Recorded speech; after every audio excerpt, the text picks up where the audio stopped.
ನಮಸ್ಕಾರ, ಎಲ್ರಿಗೂ ನಮಸ್ಕಾರ. ನಾನು ನಿಮ್ಮ ಆರ್ಚೆ ಅವಿನಾಶ್. ಇವತ್ತು ಬಹಳ ಸಂತೋಷ ಆಗ್ತಿದೆ. ಮೈಸೂರಿಗೆ ಸುಚೇಂದ್ರ ಪ್ರಸಾದ್ ಸರ್ ಬಂದಿದ್ದಾರೆ. ಪದ್ಮಗಂತಿ ಇದ್ರ ಬಗ್ಗೆ ನಾನು ವಿಡಿಯೋ ಕೂಡ ಮಾಡಿದ್ದೆ. ಇವತ್ತು ಸರ್ ಬಂದಿರೋದು ತುಂಬ ಖುಷಿ ಆಗ್ತಿದೆ. ಸರ್, ಮೈಸೂರಿಗೆ ಬಂದಿದ್ದು ಹೇಗೆ ಅನಿಸುತ್ತೆ, ಮತ್ತೆ ಈ ಒಂದು ಪದ್ಮಗಂತಿ ಬಗ್ಗೆ ನಿಮ್ಮ ಬಾಯಿಂದ ನಮ್ಮ ಮೈಸೂರಿನ ಜನರು ಕೇಳಬೇಕು ಅಂತ ಬಹಳ ಕಾತುರತೆಯಿಂದ ವೇಟ್ ಮಾಡ್ತಾ ಇದ್ದಾರೆ. ಸಾಂಸ್ಕೃತಿಕ ನಗರಿ ಮೈಸೂರು, ಮೈಸೂರು ಕಲೆಯ ತವರೂರು. ಅಂತ ಜಾಗದಲ್ಲಿ ಪದ್ಮಗಂಧ ಅಂದ್ರೆ ಪದ್ಮದ ಸಂಬಂಧ ಅಂತ. ನಮ್ಮ ರಾಷ್ಟ್ರೀಯ ಪುಷ್ಪ ಕಮಲ. ಈ ಕಮಲಕ್ಕೆ ಪ್ರಾಚೀನ ಕಾಲದಿಂದ ಅರ್ವಾಚೀನ ಕಾಲದವರೆಗೆ ಅಂದ್ರೆ ಆಧುನಿಕ ಕಾಲದವರೆಗೆ ಯಾಕೆ ಇಷ್ಟೊಂದು ವ್ಯಾಪಕತೆ ಇದೆ, ಇಷ್ಟು ವಿಸ್ತಾರ ಇದೆ, ಇಷ್ಟು ವೈಶಾಲ್ಯ ಇದೆ ಅಂತ ಹುಡುಕಾಟ ಇದೆಯಲ್ಲ, ಅದರ ಬಾಬತ್ತೆ ಪದ್ಮಗಂಧಿ.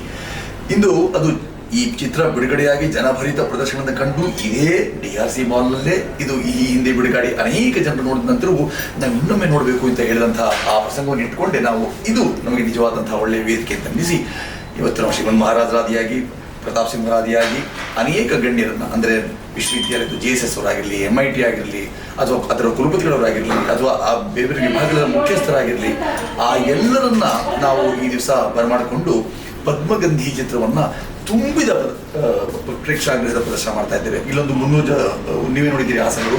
ಆ 300 ಆಸನದ ನಂತರ ಮತ್ತೂ 100 ಜನ ನಾವೆಲ್ಲರೂ ಕೂತು ನೋಡಬಹುದೇ, ಎಲ್ಲರೂ ನಿಂತು ನೋಡಬಹುದೇ ಅಂತ ಕೇಳುವಂಥ ಪರಿಸ್ಥಿತಿ ಇವತ್ತು ನಿರ್ಮಾಣವಾಗಿರುವಂಥದ್ದಕ್ಕೆ ನಾನು ನಮ್ಮ ಮೈಸೂರಿನ ಸಂಪೂರ್ಣ ಸಹೃದಯ ಪ್ರೇಕ್ಷಕ ವರ್ಗ ಇದೆಯಲ್ಲ ಅವರೆಲ್ಲರಿಗೂ ಬಾಗಿದ ಶಿರ ಮತ್ತು ಮುಗಿದ ಕರದ ನಮನವನ್ನು ಅರ್ಪಿಸ್ತೀನಿ. ಯಾಕಂದರೆ ಇಂಥ ಚಿತ್ರಗಳನ್ನು ಯಾಕೆ ನಾವು ಇಷ್ಟೆಲ್ಲ ಬಹಳ ಕಷ್ಟಪಟ್ಟು ಜನಸಂದಣಿಯನ್ನು ಕಲೆ ಹಾಕಬೇಕು ಅಂತ ಹೇಳಿದ್ರೆ, ಸಾಮಾನ್ಯವಾಗಿ ನಾವು ಚಿತ್ರಗಳನ್ನು ಮಾಡೋದೇ ಉದ್ಯಮ ಹಣಕ್ಕಾಗಿ ಯೋಚನೆ ಮಾಡಿರ್ತೀವಿ. ಆದರೆ ಈ ಚಿತ್ರ ನಾವು ದ್ರವ್ಯಾರ್ಜನೆಗಾಗಿ ಮಾಡಿದ್ದಲ್ಲ, ಜ್ಞಾನಾರ್ಜನೆಗಾಗಿ ಮಾಡಿದ್ದು.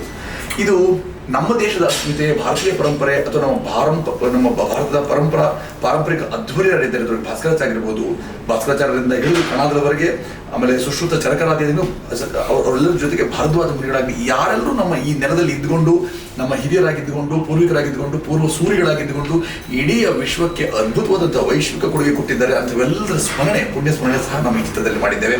ಅಷ್ಟಲ್ಲದೆ ನಮ್ಮ ಜಾನಪದ, ಅದು ತೊಗಲುಗೊಂಬೆ ಆಗಿರ್ಬೋದು, ಸೂತ್ರದ ಗೊಂಬೆ ಆಗಿರ್ಬೋದು, ಅಥವಾ 1857ರ ನಮ್ಮ ಸ್ವಾತಂತ್ರ್ಯದ ಸಂಗ್ರಾಮ ಏನಿತ್ತು ಆ ಚರಿತ್ರೆಯನ್ನು ಸಹ ನೆನಪಿಸಿಕೊಳ್ಳುವ ತಾತ್ಯಾಟೋಪಿ ಬಳಗ ಹೇಗೆ ಅದಕ್ಕೂ ಸಹ ಕಮಲವನ್ನೇ ಬಳಸಿದಿರುವಾಗ ಈ ಥರ ಎಲ್ಲ ಸಂಗತಿಗಳನ್ನು ಪದ್ಮಗಂಧಿ ಉಳ್ಳದಾಗಿದೆ. ನಾವೇನೋ ಸುಮ್ಮನೆ ಯಾರೋ ಮಾಹಿತಿ ಕೊಡ್ತಾ ಇದ್ದೇವೆ ಅಥವಾ ಸಾಕ್ಷ್ಯ ಒದಗಣೆ ಮಾಡ್ತಿದ್ದೇವೆ, ಪುರಾವೆ ಒದಗಿಸ್ತಾ ಇದ್ದೇವೆ, ತುಂಬಾ ನೋಡೋದಕ್ಕೆ ತುಂಬಾ ಅಸಹ್ಯವಾಗಿರುತ್ತೆ ಅಂತಲ್ಲ ಹಾಗೆಲ್ಲ ಯಾರು ಯೋಚನೆ ಮಾಡ್ತಿರ್ತಾರೆ. ಖಂಡಿತವಾಗಿಯೂ ಇಲ್ಲ. ನೋಡಿದ ವಿದ್ವಾಂಸರಾದಿಯಾಗಿ ಶ್ರೀಸಾಮಾನ್ಯ ಅಸಾಮಾನ್ಯ ಎಲ್ಲರೂ ಏಕಕಾಲಕ್ಕೆ ಅದ್ಭುತವಾದಂತಹ ನೀವು ಸಂಪಾದನೆಯನ್ನು ಮಾಡಿಕೊಟ್ಟಿದ್ದೀರಿ. 10 ವರ್ಷಗಳು ಪ್ರೊಫೆಸರ್ SR ಲೀಲಾ, ನಮ್ಮ ಮಾಜಿ ವಿಧಾನ ಪರಿಷತ್ ಸದಸ್ಯರಾಗಿದ್ದು ವಿದುಷಿಯಾಗಿದ್ದಂಥವರು, ಅವರು ಈ 10 ವರ್ಷಗಳ ನಿರಂತರವಾದಂತಹ ಸಂಶೋಧನೆ, ಉತ್ಖನನ, ಶೋಧ ಇದನ್ನು ನಡೆಸಿ ಈ ಚಿತ್ರವನ್ನು ನಿರ್ಮಾಣವನ್ನು ಮಾಡಿರುವಂಥದ್ದು ವಿಶೇಷ ಆಗಿದೆ. ಇದು ಯಾರ್ಯಾರು ನಾವು ದೊಡ್ಡ ಕಲಾವಿದ ಯಾರಂತ ನೀವು ಕೇಳಿದಾಗ ದೊಡ್ಡ ಕಲಾವಿದ ಅವ್ರಿಗಿದ್ರು ದೊಡ್ಡವರು ಅಂತ ಅನ್ಸ್ಕೊಂಡಂಥ ವಿಷಯ ತಜ್ಞರೆಲ್ಲರೂ, ಉದಾಹರಣೆಗೆ ಈ ಚಿತ್ರ ಆದಮೇಲೆ ನಮ್ಮೆಲ್ಲರಿಗೂ ಚಿರಪರಿಚಿತರಾಗಿರುವಂಥ ಶತಾವಧಾನಿ ಡಾಕ್ಟರ್ R ಗಣೇಶ್ ಅವರು ಪದ್ಮಭೂಷಣರಾಗಿ ಅವರು ಈ ಚಿತ್ರದ ನಂತರ ಅಂತ ಹೇಳಿದಾಗ ಈ ಚಿತ್ರಕ್ಕಾಗಿದ್ದ ಅರ್ಥ ಅಲ್ಲ, ಆದರೆ ಹೇಗೆ ಕಾಕತಾಳೀಯವಾಗಿ ಪದ್ಮ ಹೇಗೆ ವ್ಯಾಪಕವಾಗಿ ಪಸರಿಸ್ಕೊಂಡ್ಬಿಟ್ಟಿದೆ. ಉದಾಹರಣೆಗೆ ನಮ್ಮ ಅತ್ಯುಚ್ಚ ನಾಗರಿಕ ಪ್ರಶಸ್ತಿ ಏನಿದೆ ಅದು ಪದ್ಮಶ್ರೀ, ಪದ್ಮಭೂಷಣ, ಪದ್ಮವಿಭೂಷಣ. ಸಿನಿಮಾ ರಂಗದಲ್ಲಿ ಅತ್ಯುಚ್ಚವಾದಂಥ ಯಾವುದೋ ಪಾರಿತೋಷಿಕ ಅಥವಾ ಪ್ರಶಸ್ತಿ ಕೊಡ್ತೇವೆ, ಅದಕ್ಕೆ ಆದರೂ ಸ್ವರ್ಣ ಕಮಲ, ರಜತ ಕಮಲ, ಮನೆ ಮುಂದೆ ರಂಗವಲ್ಲಿ ಹಾಕೋದ್ರಿಂದ ಹಿಡಿದು ಬೀದಿಯಲ್ಲಿ ಓಡಾಡುವಂಥ ಅಷ್ಟೂ ವಾಹನಗಳ ಹಿಂದೆ ಅಥವಾ ಕಿಟಕಿಯಲ್ಲಿ, ಬಾಗಿಲುಗಳಲ್ಲಿ ಎಲ್ಲ ಕಡೆಯೂ ಯಾಕೆ ಕಮಲ ಇದೆ ಅನ್ನೋದನ್ನು ವ್ಯಾಪಕವಾಗಿ ನಮ್ಮ ಕಣ್ಮುಂದೆ ಯಾಕೆ ಕಾಡುತ್ತೆ ಅಂತ ಹೇಳೋದಕ್ಕೋಸ್ಕರ ಸಸ್ಯಶಾಸ್ತ್ರದಿಂದ ಹಿಡಿದು ತಂತ್ರ, ಮಂತ್ರ, ಸಾಹಿತ್ಯ, ಸಂಗೀತ, ನಾಟಕ, ವೇದಾಂತ, ಯೋಗ ಯಾವ್ಯಾವುದನ್ನು ನೋಡಿದ್ಯೂ ಸಹ ಪದ್ಮ ಕಾಣುತ್ತೆ ಯಾಕೆ ಅನ್ನೋದನ್ನ ನಾವು ಪದ್ಮಗಂಧಿ ಅನ್ನೋ ಹೆಸರಿನಲ್ಲಿ ಮಾಡಿದ್ದೇವೆ. ಬಹಳ ಸಂತೋಷ ಅಂಡ್ ಬಹಳ ಅಭಿನಂದನೆಗಳು ಇಂಥ ಒಂದು ಒಳ್ಳೆ ಚಿತ್ರ ಕೊಟ್ಟಿದ್ದಕ್ಕೆ, ತಾವು ಸ್ವತಃ ಮೈಸೂರಿಗೆ ಬಂದಿದ್ದಕ್ಕೆ.